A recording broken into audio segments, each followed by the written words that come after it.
Would you believe me if I told you that the young ones have a video game? That's right, they have an 8-bit home computer video game. The game was published in 1986 by Orpheus Software, based in Hatley St George in Bedfordshire, UK.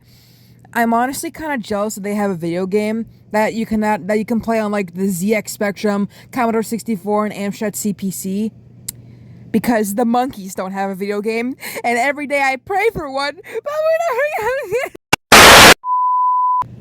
So, what's the plot of the game? Well, the game takes place in the student's home. The player can choose to play as either Vivian, Rick, Neil, or Mike to explore the house and enter different rooms. The other characters become computer-controlled players. All characters can move around the house, pick up and drop objects, as well as break and fix things. The characters often talk, giving the player clues as to what the characters intended to do. The aim of the game is to try and move out of the house with all the characters' belongings in the shortest time possible. This is not so easy because these possessions are typically not in the preferred condition, or so are hidden around the house, and players need various tools to go get them. The other characters will move around the house, behaving in character, occasionally moving around or further damaging the possessions, making the task harder. The concept of the game was created by Orpheus director Paul Kaufman, previously director of Orc software house Tansoft. The majority of the game was programmed by John Marshall, with influence from Geoff Phillips.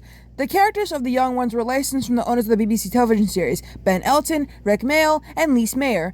However, due to difficulty in licensing the original series music from the BBC, an alternative music soundtrack was commissioned to sound similar to the original theme.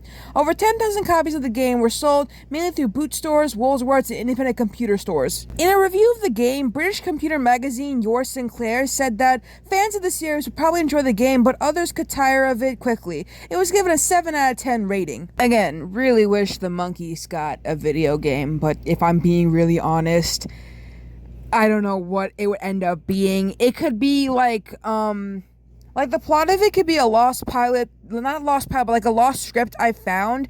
That could be a plot, or it could just be a dating simulator. I'm not even gonna lie to you. A monkeys game would be a dating simulator. I mean, for God's sakes, Colonel Sanders has one, people. Like, the monkeys wouldn't be safe either. Orpheus presents The Young Ones. At last, the young ones come to life on your computer screen. Watch Rick, Vivian, Mike, and Neil as they walk, talk, smash, burn, and battle through the hovel they call a home. You choose who you want to be, and the computer controls the other three. Rick, Vivian, Mike, and Neil behave just as you might expect them to in real life. So each game will vary tremendously, depending on who you want to be.